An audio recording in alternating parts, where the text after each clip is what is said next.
যে একটা সাধারণ মানুষ যে খেটে খায় তার দেশে যদি এত দুর্নীতি চলে থাকে সেই সাধারণ মানুষটা যাবে কোথায়? আমাদের দেশ ভারতবর্ষে ইডি অর্থাৎ এনফোর্সমেন্ট ডাইরেক্টর দুর্নীতি সংক্রান্ত যে কোনো বিষয়ে তদন্ত করে থাকে। কিন্তু রিসেন্টলি একটা খবর দেখলাম যেখানে এনফোর্সমেন্ট ডাইরেক্টর অর্থাৎ ইডিরই এক আধিকারিকের এগেনস্টে দুর্নীতির অভিযোগ আনা হয়। এবার শুধু এটা এখানেই থেমে নেই, আমরা কিন্তু পূর্বে দেখেছি যে সেন্ট্রাল গভর্নমেন্ট অর্থাৎ কেন্দ্রীয় গভর্নমেন্টের এগেনস্টেও দুর্নীতির অ্যালিগেশনস আনা হয়।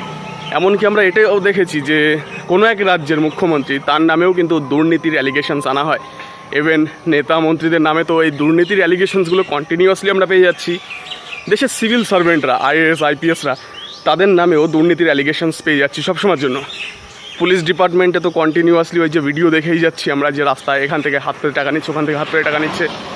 দুর্নীতি পুলিশেও আছে, ফুড সেফটি অফিসার যারা আছে তাদের ভেতরেও দুর্নীতির অভিযোগ আমরা পেয়ে যাচ্ছি কন্টিনিউয়াসলি।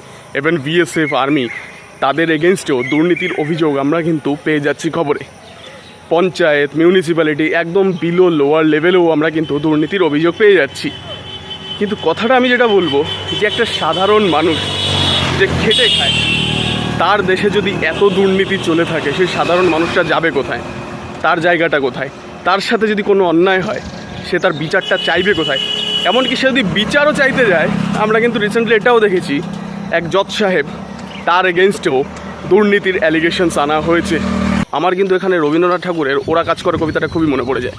রবীন্দ্রনাথ ঠাকুর তার এই কবিতায় বলেছেন, ওরা চিরকাল টানে দাঁড় ধরে থাকে হাল, ওরা মাঠে মাঠে বীজ বনে পাকা ধান কাটে, ওরা কাজ করে। রাজচ্ছত্র ভেঙে পড়ে রণডাঙ্খা শব্দ নাহি তোলে, জয়স্তম্ভ মূঢ়সম অর্থ তারা ভোলে। অর্থাৎ এই কবিতায় রবীন্দ্রনাথ ঠাকুর যে জিনিসটা বলেছেন যে দেশে যাই হয়ে যাক সাধারণ মানুষ কিন্তু তার কাজ করাতে অভ্যস্ত হয়ে গেছে। যেখানে যাই হোক তারা কিন্তু তাদের কাজ ভুলছে না, তারা যেরকমভাবে চলছিল সেরকমভাবেই চলে যাচ্ছে। কারণ তারা বুঝে গেছে আমাদের এর সঙ্গেই সব কিছু মানানসই করেই চলতে হবে, এর ভেতরেই চলতে হবে।